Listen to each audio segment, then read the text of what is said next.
My name is Jeff Goldberg, and I'm the Director of Government Relations, focusing on the veteran and retiree portfolio.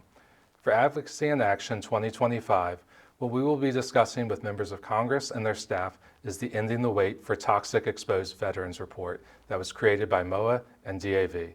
And in particular, we will be discussing one of the key recommendations put forth in this report, which is to codify a legal framework built around the stages in creating a presumptive. These are acknowledgement, concession, and presumption of service connection.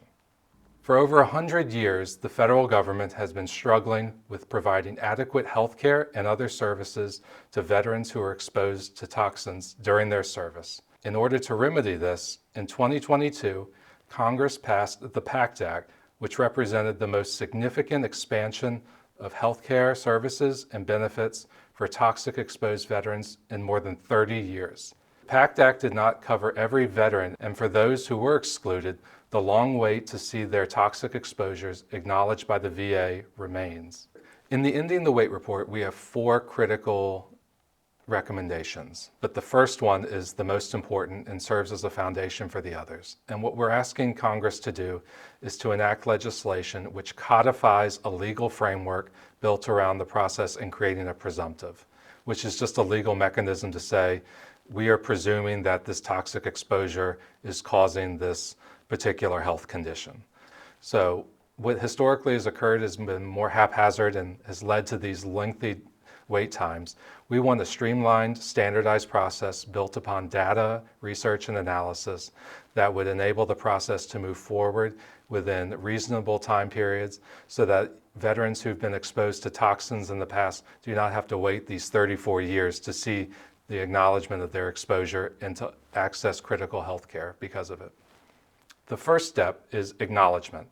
This simply means that if justified and if the evidence is present, the VA would legally acknowledge the possibility of a toxic exposure for a particular cohort of service members.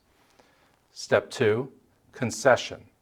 This means that if justified, within 90 days following the formal acknowledgement, VA would legally concede that a toxic exposure has occurred and that it has impacted a particular cohort of service members. Step 3 is presumption.